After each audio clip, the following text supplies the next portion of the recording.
Hello বন্ধুরা, thumbnail দেখে নিশ্চয়ই বুঝতে পারছেন আজকে কী নিয়ে আলোচনা করতে চলেছি। হ্যাঁ, বগেনভেলিয়া, অনেকে কাগজ ফুলও বলে। আজকে সেই গাছ নিয়েই আমরা আলোচনা করতে চলেছি, গোড়া পচা রোগ। সেই রোগ থেকে কিভাবে আপনারা রক্ষা পাবেন। ভালো লাগলে ভিডিওটা পুরো শেষ অবধি দেখবেন এবং অবশ্যই শেয়ার করবেন। হ্যালো ফ্রেন্ডস, আজকে যেই ভিডিওটা নিয়ে আপনাদের সামনে আলোচনা করব এই বগেনভেলিয়া গাছ। এই যে বগেনভেলিয়া গাছগুলোর সব গোড়া দেখতে পাচ্ছেন, আমি এই যে সাদা সাদা রং করে দিয়েছি। এটা রং করার একটাই কারণ, আমরা প্রচুর পরিমাণে এই যে দেখুন সব গাছগুলোতে সব সাদা এই যে রং করে দিয়েছি। এই যে দেখুন লাইন ধরে বগেনভেলিয়া গাছগুলো আমার রয়েছে, সব দেখতে পাচ্ছেন এই যে এরকম সাদা রং করে দিয়েছি। এই যে রং করা দেখুন সাদা রং করে দিয়েছি ভালো করে প্রত্যেক কটা বগেনভেলিয়া গাছে।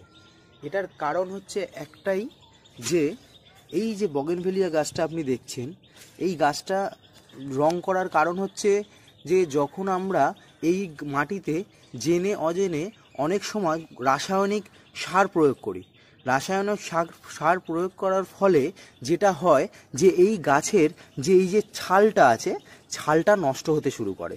এই ছালটা যাদের নষ্ট হয়ে গেছে তারাও, আর যাদের নষ্ট হয়নি তারাও অতি অবশ্যই চুন, যেই চুন আমরা খাই বা যেই চুন আমরা রং করার কাজে ইউজ করি, যে কোনো হার্ডওয়্যার শপে গেলে আপনারা চুন পেয়ে যাবেন।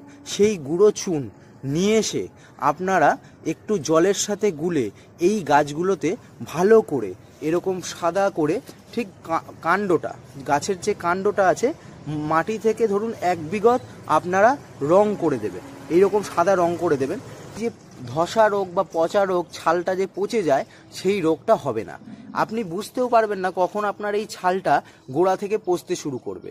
পচতে শুরু করে যখন জোরে হাওয়া দেবে বা কিছু দেবে, ছালটা যদি পচে যায় তখন কি হবে, এই কাণ্ডের জোরটা কমে যাবে, শুধু ভেতরের যে অংশটা বেরিয়ে যাবে। মানে হাড়ের ওপরে যদি মাংস না থাকে তাহলে তো হাড় জোর পাবে না। সেই রকম গাছের ক্ষেত্রেও তাই, যদি এই ছালটা নষ্ট হয়ে যায় তাহলে হাওয়াতে আপনার গাছটা ওপর দিকটা দেখতে পাচ্ছেন তাজা আছে, কিন্তু গোড়ার দিক দিয়ে ও আস্তে আস্তে পচতে শুরু করবে, আর পচে গেলেই আপনার গাছটা কিন্তু নষ্ট হয়ে যাবে। তার জন্য যা অতি অবশ্যই যাদের এই বগেনভেলিয়া রয়েছে তারা, যাদের খারাপ হয়েছে তারা, যাদের খারাপ হয়নি তারাও এই অতি অবশ্যই এই চুন দিয়ে রং করে দেবেন। আমরা দেখবেন অনেক সময় পার্কে গেলে দেখতে পাই, দেখবেন পার্কে যেসব বড় বড় আম গাছ আছে বা বিভিন্ন গাছ আছে দেখবেন রং করা রয়েছে। সেটা তো একটা সৌন্দর্য, দৃষ্টি আকর্ষণ করে, তার জন্য তো ঠিক আছে, প্লাস গাছটার মানে যে ছাল বা ধসা রোগ সেইগুলো হতে বাধা দেয়। তার জন্য অতি অবশ্যই এই গাছগুলোতে আপনারা এরকম চুনের প্রলেপ দিয়ে দেবেন।